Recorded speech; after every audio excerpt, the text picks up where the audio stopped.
उस मिट्टी के पात्र के ऊपर एक तांबे का पात्र। अब जरा माताएं बड़ा ध्यान लगाकर सुनिएगा, कथा चूके ना।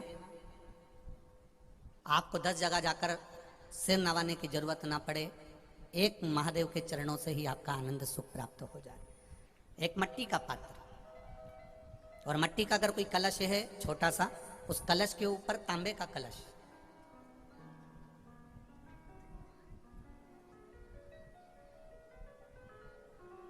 माता प्रसूति, दक्ष प्रजापति और माता वीरणी,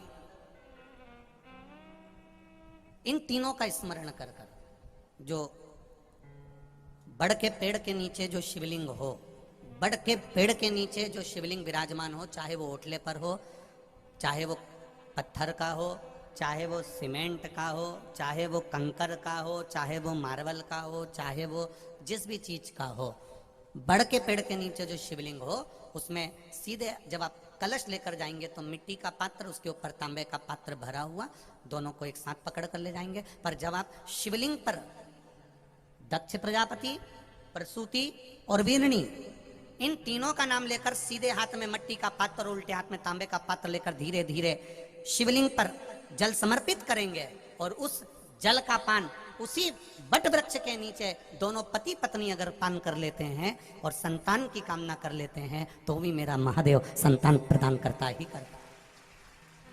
पर ये जो क्रम किया जाता है, ये केवल बैसाख के महीने में ही किया जाता है, इसके सिवाय इसको आप अन्य महीनों में नहीं कर सकते, केवल एक बैसाख में। और हम तो कहेंगे बैसाख महीने की जब शिवरात्रि आए, या बैसाख महीने में अष्टमी तिथि आ जाए, या बैसाख महीने में सोमवार का दिन पड़ी जाए, तो प्रयास करना कि आप संतति के लिए, संतान के लिए आप ये प्रयोग कर सकें। शिव तत्व की प्राप्ति। आप डॉक्टर को दिखाओ, आप डॉक्टर की दवाई भी लो, आप डॉक्टर से जांचें भी कराओ, आप डॉक्टर ने जो आपको बताया वैसा आप करो, पर साथ में शिव भक्ति को भी अपने भीतर उतार कर शंकर से भी अपने दिल की बात कहकर चलो।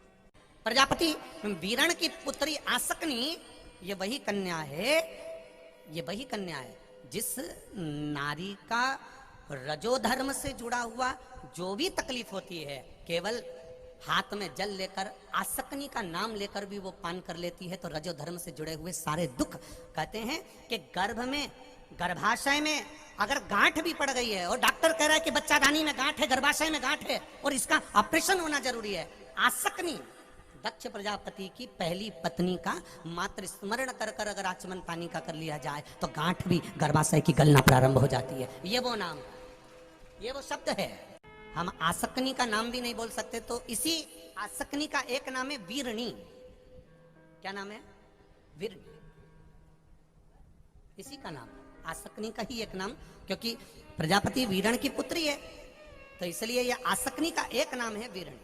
और अच्छे से समझिएगा, जब नारी का 5वां 6ठा महीना हो, डॉक्टर कहे बच्चे की धड़कन नहीं है, कोई कह दे बच्चे की हृदय में छेद है, हम तो यहाँ तक कहेंगे जो बच्चा, जिस बच्चे को, कोई बच्चा ऐसा होता है जिसको बार बार ब्लड चढ़वाना होता है, बार बार उसका ब्लड चढ़ता है, या कोई ने कह दिया इसका ऑपरेशन होगा हार्ट का, इसमें छेद है, डॉक्टर का तुम इलाज करवाते रहो, डॉक्टर को चेक करवाते रहो, क्योंकि डॉक्टर को चेक करवाते रहोगे तभी तो तुम्हें मालूम पड़ेगा कि देवादिदेव महादेव ने कृपा करी कि नहीं करी।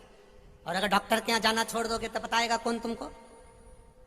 इसलिए डॉक्टर के यहाँ जरूर जाओ, डॉक्टर से चेक भी करवाओ, डॉक्टर का इलाज भी करो, डॉक्टर की दवाई भी खाओ, और साथ में देवादिदेव महादेव का स्मरण भी करें। आसकनी का स्मरण, अगर गांठ भी गर्भाशय में है और डॉक्टर बोल रहा है कि ऑपरेशन है, कराना है, डॉक्टर साहब से कहना साहब जल्दी तो नहीं है ना, 15 दिन का समय तो मिल सकता है या 10 दिन का समय तो मिल सकता है इसका ऑपरेशन कराने के लिए।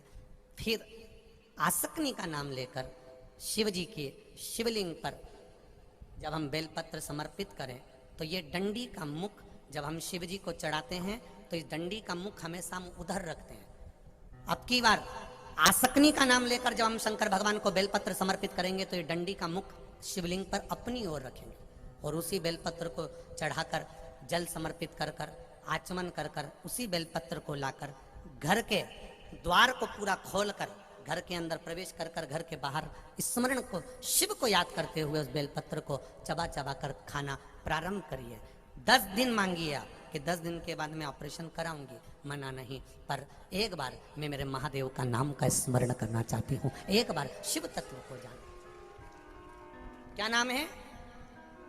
जम के बोलो, नाम बोलो फिर से। आसकनी। जिस गौ माता को आपने घर में पाला है, जिस गौ माता को आपने घर में रखा है, जिस गौ माता की सेवा आप कर रहे हो, और मान लो उस गौ माता के संतान होने के बाद भी उसका दूध नहीं आता, तब भी आसकनी का स्मरण किया जाता है, तभी भी आसकनी का स्मरण किया जाता है। जो गाय